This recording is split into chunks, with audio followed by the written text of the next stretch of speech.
Yeah, and then the other kind of big thing that I did is watched the first Lord of the Rings, Rings of Power, episode 1. Yeah. What'd you Have a think? have a real complicated relationship with that. Some real love hate. There was some beautiful, gorgeous, gorgeous, cinematography and world building. And then there was some really irritating and I felt like problematic characterization, not across the board, but just very specifically. So I can tell like I'm gonna like struggle with this. Okay. Because like I said, I Mhm. love the world building. I love like the visual and cinematic scope. I love the overall storyline. And there was like a hint at the end of where I think it's going, and I'm really excited about it. But I'm really gonna struggle if some of the main characters keep acting the way they are. Okay. Okay. Yeah, I've just been kind of eating up everybody's responses. It's just been like interesting what everyone has to say. Yeah, and, Um, to be fair, I haven't I've only watched the first episode, so I haven't actually met the entire cast yet. We've met humans, elves, and Harfoots, and we have not met dwarves yet. I mean, I haven't really. right. Hmm. So, I can't tell you anything about, like, that characterization yet. Sure. Well, keep us up to date. I definitely will. I I mean, mean, I do you have a have to. rating for the first episode, or it's just like, Ooh, ooh. I would say, like, a 6 out of 10. okay, Like I said, if there was some real strong stuff and some things I really liked, but there were things that bothered me a lot. I mean, like we have some series to finish. I know you're in the middle of different things too. Mhm. Hot D is going on. Like, are you, if this wasn't associated at all with Tolkien's work, would you con- continue with the next episode? Ooh, I would, because I would wanna give it another chance at least, Hmm. to see if, like, the things that bothered me were just, like, pilot kinks, Hmm. or if the characterization was gonna continue this way and it would continue to bother me and upset me. So I would give it another episode. Like I said, I loved the world and I loved the overarching story, so I would give that a chance to see if it's going where I hope it's going. But after that, that would be a real wild card for me after Is episode it 2. fair to say that any of your disappointments thus far stem mostly from like characterizations or writing or slash acting versus inconsistency with Tolkien's The pre-existing world and so lore? the 2 are a little bit tied together. There my problem is mostly with characterization, but some of that does tie into, I guess, being maybe nitpicky about the way that stories unfold in things like the Silmarillion. Um, Without giving too much away, there's something about Galadriel's characterization that I think changes her story arc from the Silmarillion, and it bothers me. Sure. Mhm. So and Yeah. it's not huge. It's kind of a technicality. Okay. So if you're not like deep into it, you might let it skate, but it's something that bothers me because it casts a different shadow on her. It casts a different shadow on like events that follow. Do you know what I mean? Like Mhm. it's a sort of like small but influential thing. Is it is it fair or unfair to give this show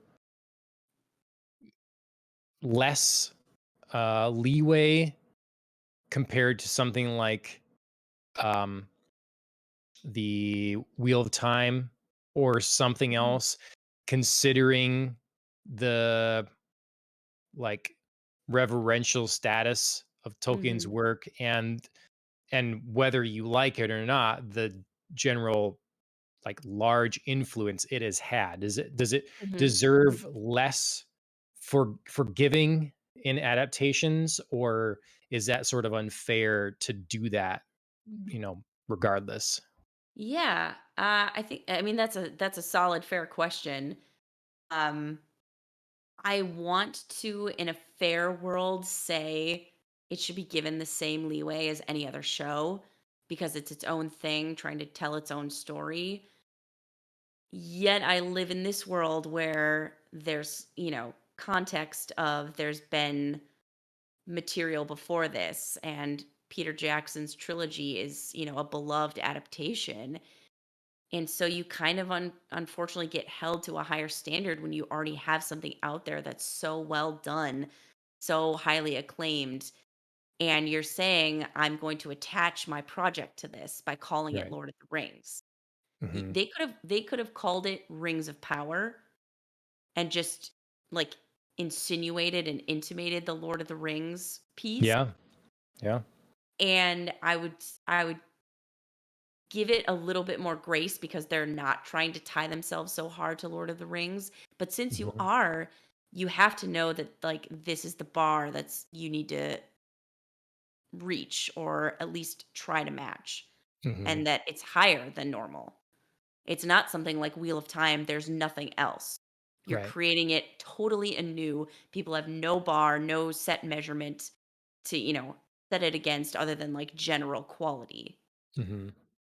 Well, and like, no criticism to them, but like Robert Jordan's work or whatever, or anyone else, even George R. R. Martin's, these things did not have the same kind of worldwide recognition, you know, Mm. before being made Mhm. into something else. So it is brand new to a lot of people. Yep. Tolkien's work is not so much. That's like reading material for, The Hobbit. And my dad read that as in school, Mhm. as um so I think, yeah, I don't know. I've been hearing, and I think we talked about this maybe beforehand too. It's like how after the sequel trilogy of Star Wars, there was a real Mm. resurgence of, hey, that prequel trilogy is actually pretty good. That's not too bad, is it? And then it was kind of like saw that coming here with the Yeah. potential because we had the Hobbit trilogy really like put down a lot of ways. People enjoyed it for what it was or whatever, but they saw the kind of greedy nature of we're gonna make three movies out of this thing no matter what. Mm. And now people are like, maybe those Hobbit movies, they weren't so bad after all, I don't, so, but I It's think funny, I could see people benchmarking either way against the Hobbit movies, like, saying that, "Hey, maybe those Hobbit movies weren't so bad," and also, like, "Hey, maybe the series isn't so bad," depending on okay, how deeply you feel about the Hobbit movies. okay, yeah, I mean, I think what's clear is neither of them clear to me, I should say. I shouldn't speak for like the world in general. Clear to me that neither the Hobbit movies nor this series is going to touch the original trilogy in terms of sure, like universally recognized greatness. hmm, yep, I think it's just never going to get there. yeah.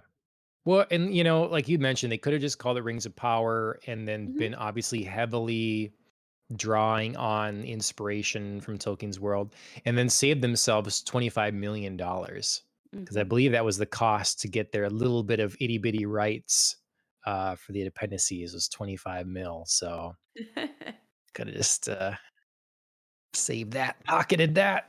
Yeah, But yeah. Well, could have put that into some elements of production. yep.